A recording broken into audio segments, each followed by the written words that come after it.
O áudio que vocês vão ouvir agora é parte do podcast Xadrez Herbal. Caso vocês queiram ouvir mais sobre esse assunto e outros temas de política internacional, é só ir em xadrezherbal.com. Bem, passemos agora para a coluna da professora Vivian Almeida. Se puede volver, se puede provar.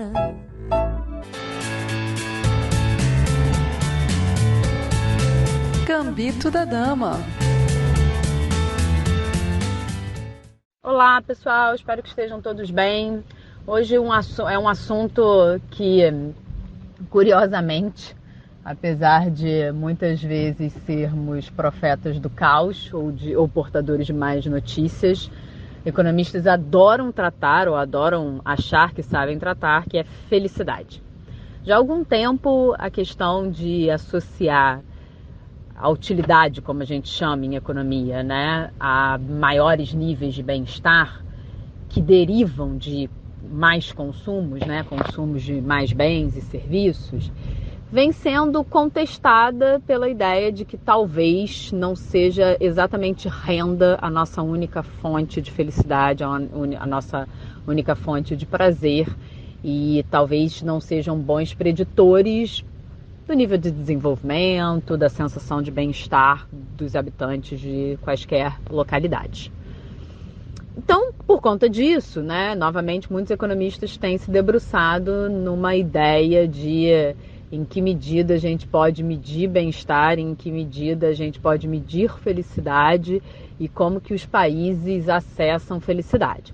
Só que justamente pela natureza, né, e pela justificativa da crítica, a associação, não só por isso, mas, né, um dos motivos, a associação entre renda e felicidade é objeto de muita curiosidade para todo mundo, né? Então, desde os ditados populares que dizem que dinheiro não traz felicidade, até uma percepção de que também a sua privação é uma fonte de angústia.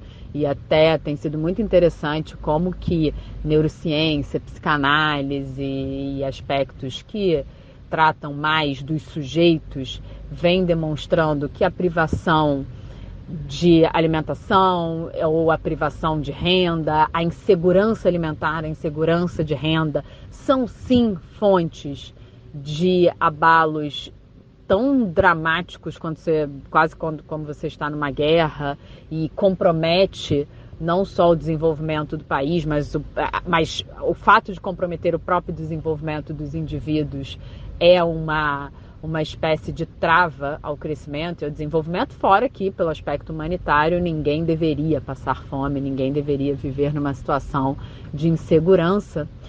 Mas dito isso tudo, essas associações elas são comuns. E um dos textos que ficaram mais conhecidos em que estaria a comprovação de que dinheiro não traz felicidade, apesar dessas observações que eu fiz anteriormente, foi um texto clássico do Angus Deaton e do Daniel Kahneman, autor de Rápido e Devagar, uma pessoa que associou magistralmente psicologia e economia, em que eles chegam numa espécie de platô de felicidade, que o resultado à época era de que, olha, a partir de $75 mil por ano, os incrementos de renda não geram felicidades adicionais. E isso ficou um marco do tipo, olha, na verdade a gente tem um nível ótimo ali, mais renda não quer dizer mais felicidade, então talvez isso seja até um bom preditor de qual modelo de crescimento e desenvolvimento econômico que a gente possa ter, em que a gente não precisa ter essas distâncias todas.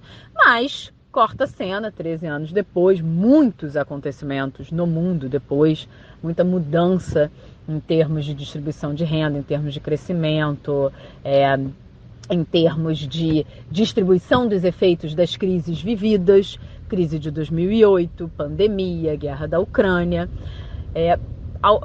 O Daniel Kahneman, salvo engano, refez o estudo e encontrou uma evidência contrária, de que há sim uma associação positiva entre aumento de renda e aumento de felicidade, e que o tal platô não seria no extrato maior, né, de renda, mas no extrato menor, né, em que você teria uma sensibilidade aí à infelicidade. E eu acho que, assim, o que é interessante, né? Primeiro que é sempre muito interessante a gente ver autores revisitando os próprios trabalhos, sabendo que as próprias mudanças das circunstâncias, dos tempos, né, dos lugares, podem afetar e é bom que a gente possa questionar ideias e, mais bonito ainda, a gente questionar as próprias ideias. Então, acho que essa é uma primeira observação que eu tenho sobre a reedição desse estudo. O outro aspecto é que, de fato, não foram quaisquer 13 anos, né? De 2010 a 2023, 2022, na verdade, né? A gente vem acompanhando, e essa coluna fala bastante sobre isso, de um aumento persistente da desigualdade e nesse sentido, as vítimas desse aumento da desigualdade viram uma piora considerável em como sobreviver, né? Em como acessar bem-estar através de renda e transformar isso em o que a gente chama, no jargão, de uma proxy de felicidade. Então, eu acho que é interessante a gente ver, primeiro, o resultado, né, de que sim, dinheiro traz felicidade, até tem um número dos 100 mil, né, que na verdade, 500 mil anuais, e eles ainda não fizeram para além desse valor dos 500 mil anuais. Né, lá é uma medida bastante usada, né, o dinheiro do ano e não o dinheiro do mês, como aqui tipicamente no Brasil acontece.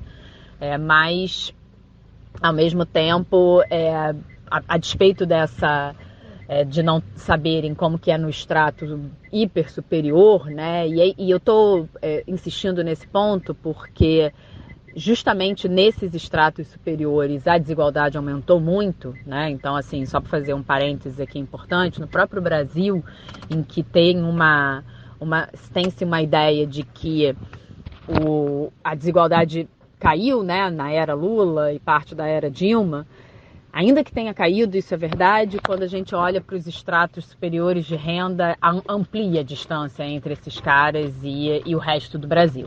Então, esse valor que os autores ainda não investigaram, é importante de investigarem, por exemplo, por conta disso. Mas eu acho que o mais interessante é a gente entender que a gente ainda vive num sistema, né, em que você tem como proxy do bem-estar a aquisição de bens e serviços, mas isso também pode ser interessante da perspectiva de como, nesses últimos anos, a intensificação de uma perda de renda a partir da perda de acesso, de bem-estar, né, de educação, saúde, pelos programas governamentais, pelas políticas públicas, talvez isso seja uma fonte de explicação para esse resultado, né? Assim, de novo, foram 13 anos em que nos países, né, e nos Estados Unidos, onde os autores fizeram essa pesquisa, você teve uma piora, né? Você tem uma piora com relação a acesso a bem-estar, que em certo sentido faz com que essa sua necessidade de mais renda para manter-se, né, e assim a dignidade que vem a partir das suas condições de saúde, de educação, são inequívocas. Há um aumento ali de bem-estar, então isso pode ter influenciado significativamente esse resultado e essa revisita dos autores ao artigo. Então era isso que eu queria trazer para vocês, pessoal. Enfim, desejo uma ótima semana e a gente se vê na semana que vem. Beijos!